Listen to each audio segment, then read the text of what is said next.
কি করলে ডিপ্রেশন কমবে?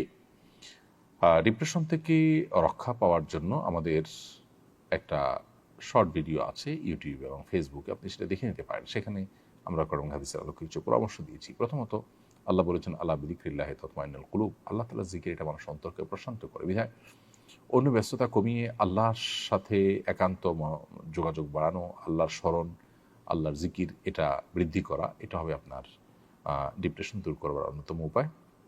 দ্বিতীয়ত হলো, ডিপ্রেশন এটা আসলে নৈরাশ্য থেকে আসে।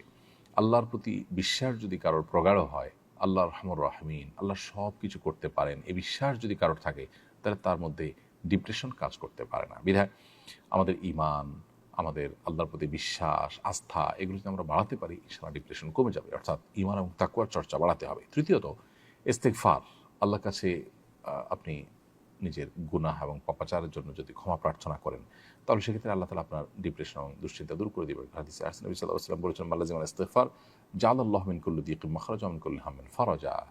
যে ব্যক্তি ইস্তেগফারকে আঁকড়ে ধরবে, অর্থাৎ সবসময় ইস্তেগফার করতেই থাকবে, আল্লাহ তাআলা তাকে সকল সংকটাপন্ন পরিস্থিতি থেকে বের হওয়ার পথ আবিষ্কার করে দিবেন, সকল পেরেশানি থেকে আল্লাহ তাআলা তাকে মুক্তি দান করবেন।